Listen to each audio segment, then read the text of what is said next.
Brothers వివాహాలు మరియు పండుగ వేడుకలకు సరికొత్త డిజైన్స్ తో అద్భుతమైన కలెక్షన్. ఏమిటో ఆ భగవంతుడి మాయ, దౌర్భాగ్యుల్ని దుష్టుల్ని వదిలేస్తాడు. ఇదిగో వీళ్ళ నాన్నలాంటి దైవభక్తులు పట్టుకుపోతాడు. దౌర్భాగ్యులు దుష్టులైతే అక్కడ తనకి ఏం ఆశ్రయపడతారని భయం అండి. భక్తుడైతే దగ్గర కూర్చుని పూజిస్తాడని పట్టుకుపోయి, పంతులు అయ్యా నువ్వు నోరు మూసుకోపోతే ఆ దేవుడు నిన్ను పట్టుకుపోతాడు. వరుస క్రమంలో నాకంటే పెద్దలు ఇంకా ఉన్నారండి.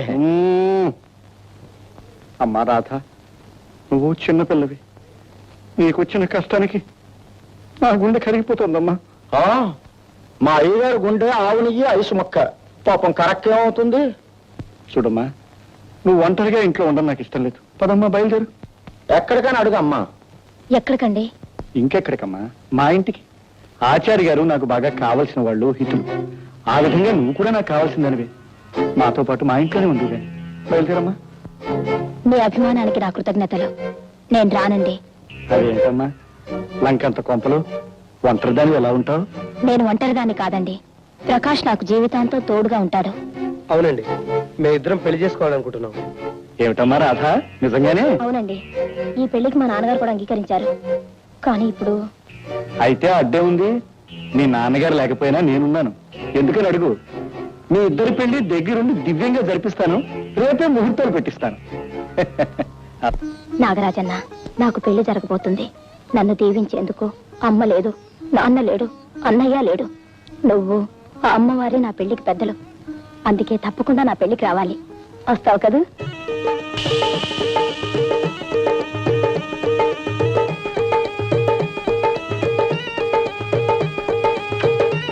నాగరాజన్న, నాకు తెలుసు ఈ చెల్లి పెళ్లికి తప్పకుండా వస్తావని.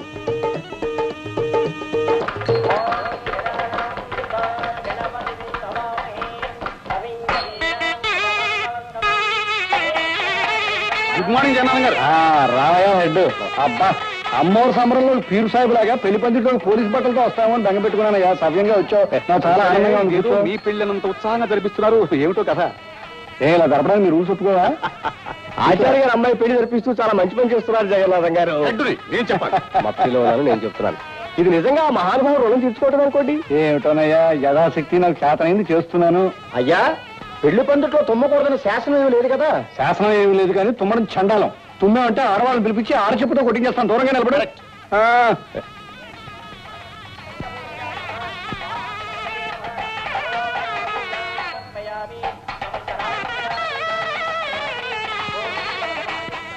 ఏంటి అలా దిక్కులు చూస్తున్నావు? పెళ్లి కొడుకు పక్కనే ఉన్నాడుగా. అది కాదండి, మా నాగరాజన్ ఇంకా రాలేదు.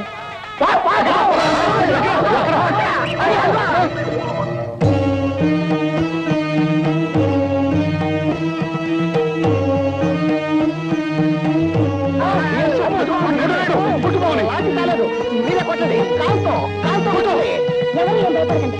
ఆ పాము నా నాగరాజన్న. నా పెళ్లికి నన్ను దీవించడానికి వచ్చింది. నాగరాజన్న, రా నాగరాజన్న.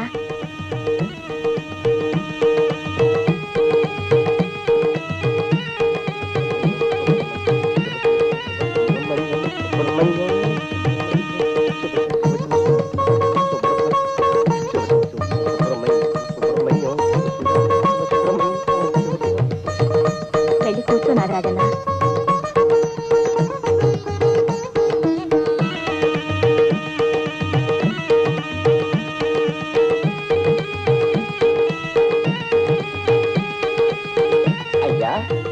పావులు, తేళ్లు, జెర్లు తమతో సమానంగా కూర్చోవడం ఏంటండి కర్మ.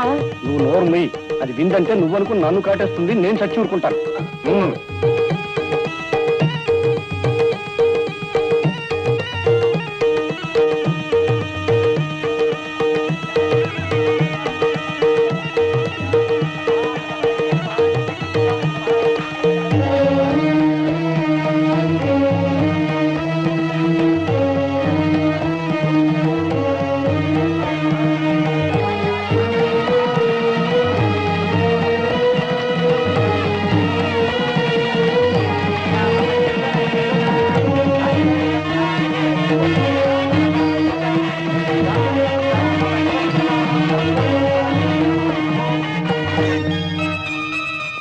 మాలతి గారు, అమ్మ అక్క ఏ దిక్కు లేని నాకు అన్నీ మీరే చూస్తున్నారు.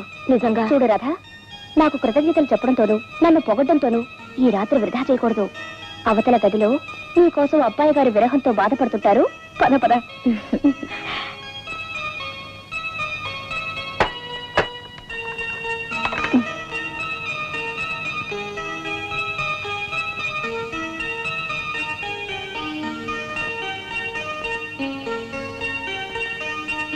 ఏమండి శ్రీవారు, ముసుగుదాన్ని పడుకోవడానికా నన్ను పెళ్లి చేసుకున్నది?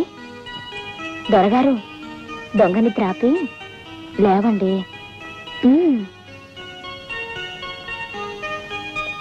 లేవండి, నీకే చెప్పేది.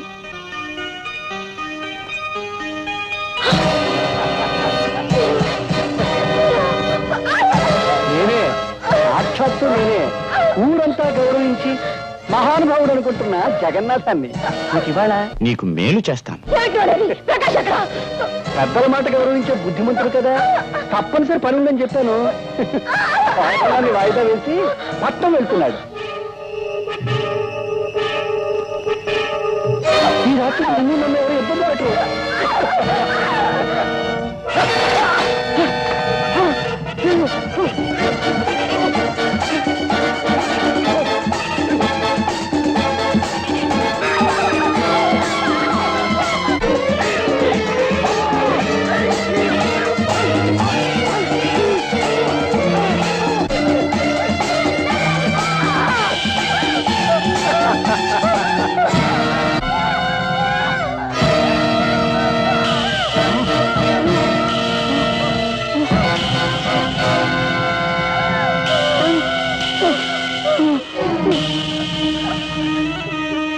నాగరాజన్న,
నాగరాజన్న, సమయానికి వచ్చి రక్షించావు.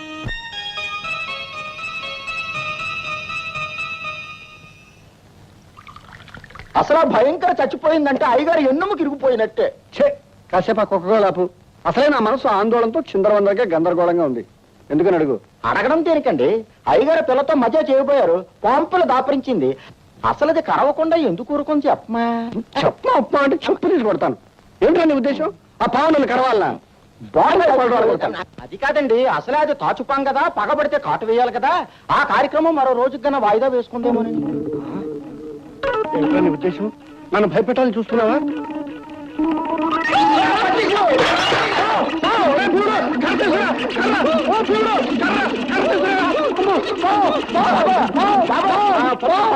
కాదండి, వచ్చేది అయ్యగారు కర్ర తెచ్చానండి. ఆ కర్ర తీసుకొని పంతులు గారి బుర్ర మీద ఒకటే దరిద్రం వదిలిపోతుంది. బాబు, డాక్టర్ గారు ఇక్కడ? మందులు మాధవ్ గారు ఇక్కడేనండి, రండి చూపిస్తాను. డాక్టర్ మాధవ్ గారు, మాధవ్ గారు. ఎవరు? ఏమండి, ఇతను చాలా ఆపదలో ఉన్నాడు. అలాగా, తీసుకురండి. ఇలా తీసుకురండి. ఈ మంచం మీద పడుకోబెట్టండి. ఏమైంది? అరేరే, ఇతను ప్రకాశం బాబు. ఇవాళే పెళ్లి జరిగింది, ఇంతలో ఇంత దారుణమా? ఈ గాయాలు ఏమిటి, ఈ నెత్తులేమిటి? భయంకరమైన ఓ కుక్క ఇతన్ని కరిచి ప్రాణాలు తీయబోయింది. అటువైపే వస్తున్నది అది చూసి ఆ కుక్కను చంపి ఇతన్ని కాపాడాను. ఇతని పరిస్థితి ఏమిటో త్వరగా చూడండి. అయ్యా, 4 మనుషులతో వెళ్ళు. కనిపించిన పుట్టనల్లా తవ్వేయి, కనిపించిన పావునల్లా ముక్కలు ముక్కలుగా చేయి. వెళ్ళు. పరిస్థితి కొంచెం ప్రమాదకరంగానే ఉంది బాబు, ప్రయత్నిస్తాను. ఏమిటి మందుల మాధయ్య గారింటి దగ్గర? అవునమ్మా. రండిరా. రావండి.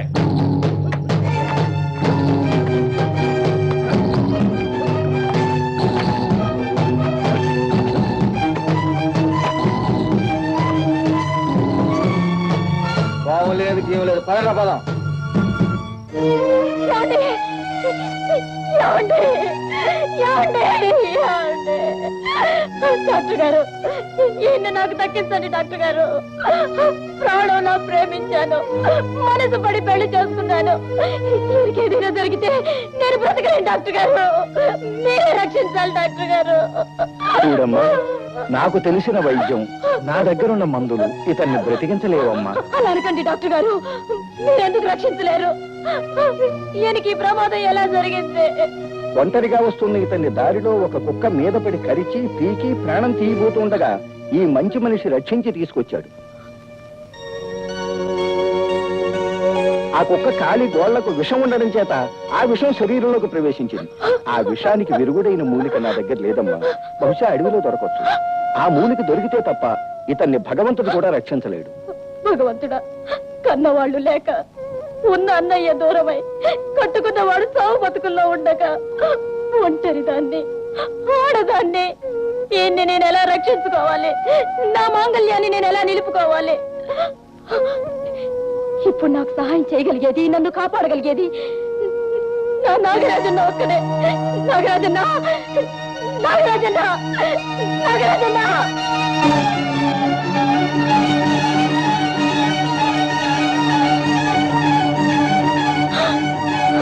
నాగరాజన్న, నాగరాజన్న,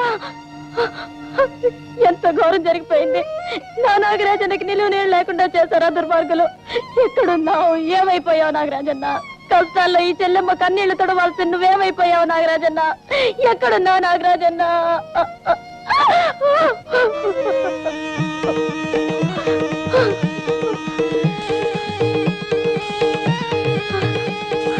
నాగరాజన్న, నాగరాజన్న, నీకేం ప్రమాదం జరగలేదు కదా? నా మాంగళ్యాన్ని నువ్వే కాపాడాలి. విషం కారణంగా ప్రాణం పోగొట్టుకోపోయే నా భర్త నువ్వే రక్షించాలి. అడవికి వెళ్ళి మూలికను తీసుకురా నాగరాజన్న. వెళ్ళి నాగరాజన్న.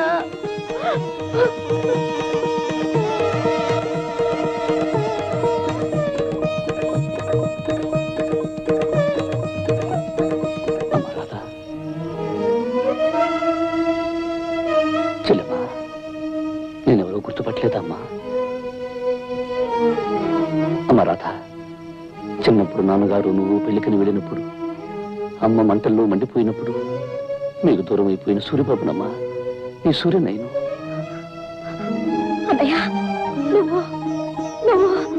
నేనేనమ్మా. ఇంతకాలం నీకు దూరం అయిపోయిన అభాగ్యుని నేనే. చెల్లెమ్మా, చెల్లెమ్మా, ఎన్నో ఏళ్ల తర్వాత కలుసుకున్న ఈ క్షణం ఎంతో ఆనందంగా ఉంటుంది అనుకున్నాను. కానీ ఇలాంటి విషాద పరిస్థితుల్లో కలుసుకుంటాం అనుకోలేదు. పదమ్మా, నీ భర్త పరిస్థితి ఎలా ఉందో. ఇప్పుడు ఎలా ఉంది? నా ప్రయత్నం నేను చేస్తున్నాను బాబు. కానీ 1 గంటలో ఆ మూలిక కనుక దొరక్కపోతే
చెల్లెమ్మా ఇదిగో నాగరాజన్న. నాగరాజన్న నాగరాజన్న రామ్మా. డాక్టర్ గారు నా నాగరాజన్న మూలికి తెచ్చేశాడు. నా గురించి నిజాలు తెలిసిపోయిన ఆ రాధను తీసుకురారా అంటే దొరకలేదని చెప్పడానికి వస్తావురా? నిన్ను నరికి పోగులు పెట్టిన పాపలేదురా. ఎందుకని అడగండి. నార్మల్ ఈసారి రాధను తీసుకురాకుండా ఉత్త చేతులతో వస్తే ఈ చేతులు నరికేస్తాను. పో! ఎంత ఘోరం, ఎంత దారుణం. కన్న తల్లి నిండు ప్రాణాన్ని తీసి తోడబుట్టిన వాళ్ళను వేరు చేసి మన కుటుంబాన్ని సర్వనాశనం చేస్తాడు. చేసిన పాపాలకు మరో లోకంలో శిక్ష అనుభవిస్తాడన్న నాన్న పిచ్చి నమ్మకం నాకు లేదమ్మా. నాన్న రాతిని నమ్ముకున్నాడు, నేను నీతిని నమ్ముకున్నాను. ఇప్పుడే వెళ్ళి ఆ నీచుణ్ణి అంతు తెలుస్తాను. ఏయ్ జగన్నాథం! జగన్నాథం! సురి మాలతి, సురి రా సురి. నువ్వెక్కడున్నావేమిటి? ఇది బాయిలేగా. 3 ముళ్ళు వేసి నువ్వు తీసుకెళ్లే వరకు నేను ఉండవలసింది ఇక్కడేగా. అంటే జగన్నాథం ఆయన మా చిన్నాన్నగారు. మన ప్రేమ విషయం ఆయనతో చెప్పాను. నిన్న ఆయనకి పరిచయం చేయాలని అనుకుంటున్నాను. నువ్వే వచ్చావు. నాకు కావాల్సింది ఆ పాపాత్ముడి పరిచయం కాదు, ఆ రాక్షసుడి ప్రాణం తీయడం. సూరి, ఏమిటి నువ్వు అనేది? అవును, కన్నె పిల్లల మానాన్ని మంటగలిపి పరుగుల ఎల్లాల పుస్తలు తెంపి అమాయకుల బ్రతుకుల్ని బూడిద చేసి పేదవాళ్ల రక్తాన్ని పీల్చుకు తాగే రాక్షసుడు ఆ జగన్నాథం. వాడి రక్తంతో ఈ ఊరి నేల తడిసినప్పుడే పోయిన వాళ్లకు శాంతి, ఈ ఊరి వాళ్లకు మనశ్శాంతి. ఆపు సూరి, ఆపు. ఎవరో చెప్పిన మాటలు విని దేవుడు లాంటి మా చిన్నాన్ని దూషించుకో. తల్లి తండ్రి లేని నన్ను తన సొంత బిడ్డలా పెంచి పెద్ద చేశారు. ఈ ఊళ్ళో ఎవరికి కష్టం వచ్చినా అనేక విధాలుగా సహాయం చేసిన పెద్ద మనిషిని నానా మాటలు అంటే నేను సహించను. మాటలనడం కాదు మాలతి, ఆ నీచుడు నా చేతికి దొరికిన రోజున చీల్చి చెండాడతాను. మూర్ఖంగా గుడ్డిగా నమ్ముతున్న నువ్వు ఆ రోజు కళ్ళు తెరుస్తావు. ఎవరు దానవుడు ఎవరు మానవుడో తెలుసుకుంటావు. వస్తాను. హెడ్, ఇంతకీ ఏమిటయ్యా నువ్వు చెప్పే హరికదా? ఏముంది, నాకు డ్యూటీ లాఠీ అని భావించి సిన్సియర్ గా పనిచేసి నాకు ఇన్స్పెక్టర్ గా ప్రమోషన్ వచ్చి సిటీకి ట్రాన్స్ఫర్ అయింది. ఆహా, అయితే మమ్మల్ని వదిలి వెళ్ళిపోతున్నావు అనమాట. శుభం అని చిన్న మాట అంటే రూల్స్ ఒప్పుకో. బాగా 5 లక్షలు ఉన్న పెద్ద కవర్ ఒకటి పోస్ట్ లో పడేయండి. ఏంటి పెద్ద కవర్? 5 లక్షల రూపాయలు?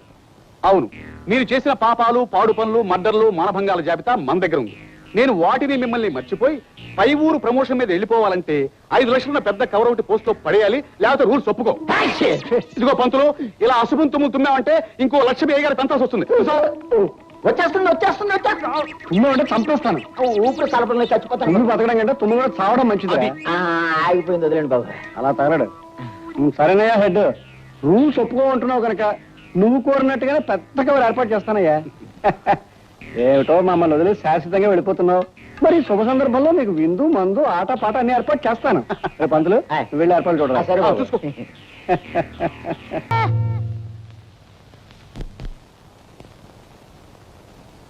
రేయ్ జగన్నాథన్ నా కొడక, మందు విందు చాలా బాగుందిరా. నా చేతిలో డ్యూటీ లాటి లేదు కానీ ఉంటే ఆనందంతో నీ డొక్కలో పొడిచేవాడు. చూడు బాబు, 5 లక్షల కవర్ పోస్ట్ పడి నేను త్వరగా వెళ్ళిపోవాలి. ఎక్కడికి వెళ్తావురా? ప్రమోషన్ వచ్చిందిగా, పైకి పోవాలి, పైకి. లేకపోతే రూల్స్ ఒప్పుకో. నీ రూల్స్ నేను మారుస్తాను రా. నువ్వు చాలా పైకి వెళ్ళాలి, శాశ్వతంగా పైకి వెళ్ళాలి. కరెక్ట్. ఆ ఏర్పాట్లన్నీ నేను చేస్తున్నాను రా. ఏమిటని అడుగు. నువ్వు అడగలేవు, నాకు తెలుసు. నువ్వు ఇప్పుడు తీసుకున్నది విస్కీ కాదురా, విషం. విషయం ఇచ్చారా? అన్యాయం రా, నన్ను చంపడం అన్యాయం రా. జగన్నాథం,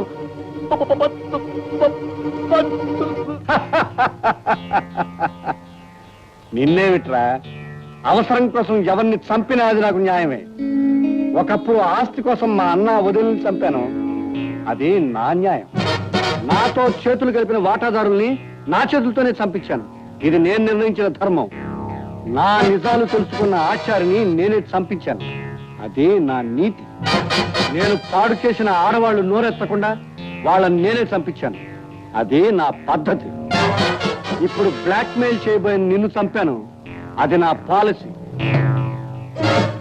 ఈ నిజాలు కేవలం చచ్చే ముందు మాత్రమే నీకు తెలిసాయి, కానీ చచ్చినా మరెవరికి తెలియదు అని నువ్వనుకుంటే చాలా పొరపాటు కదా. పాలసీ? నువ్వా? అవును, నేనే. ఇన్ని రోజులు నువ్వు ధర్మాత్ముడు దేవుడని నమ్మిన నేను ఈనాడు నువ్వేమిటో నిజమేమిటో తెలుసుకున్నాను. ఆస్తి కోసం రక్త సంబంధం గురించి కూడా ఆలోచించక మా నాన్న అమ్మని చంపి ఎన్నో పాపాలు నేరాలు చేసిన నిన్ను చట్టానికి పట్టిస్తాను, ఉరికంబం ఎక్కిస్తాను. అది జరగని పని మాలతి. ఎందుకని అడుగు. నువ్వెక్కడి నుంచి తప్పించుకోలేవు, ఆ భగవంతుడు కూడా నిన్ను తప్పించలేడు. ఆ భగవంతుడు కాదురా, అన్యాయాల్ని అంతం చేయడానికి కంకణం కట్టుకున్న ఈ మనిషి రక్షిస్తాడు. మిస్టర్ జగన్నాథం, ఎవడ్రా నువ్వు? నేనెవరినో నీకు తెలియకపోయినా పుట్టి బుద్ధిరిగినప్పటి నుంచి నిన్ను నీ పాపిష్టి బ్రతుకుని తెలుసుకున్న వాణిరా. నీ మీద పగ ద్వేషం పెంచుకున్న మనిషినిరా. ఏ ఇంకా గుర్తుకు రాలేదా? ఒకప్పుడు దేవత లాంటి ఓ పవిత్రమూర్తిని పాడు చేసి ఆమెకు ఆ ఇంటికి నిప్పెట్టి ఆ నిజం తెలిసిన పసివాణ్ణి అగాధంలో పారేయించావి. గుర్తొచ్చిందా? వాణ్ణిరా నేను, ఆ శంకరాచార్య కొడుకుని సూరిబాబునిరా. ఓహో, శంకరాచార్య కొడుకు సూరిబాబు అన్నమాట. నీ చావును వెతుక్కుంటూ నువ్వే వచ్చావు అన్నమాట. చాలా సంతోషం. నా చేతుల్లో నీ చావు మీ కుటుంబానికి వారసత్వం రా. ఆగో, అడుగు ముందుకు వేసావంటే నువ్వు ప్రేమించిన అమ్మాయి నా చేతుల్లో చచ్చిపోతుంది.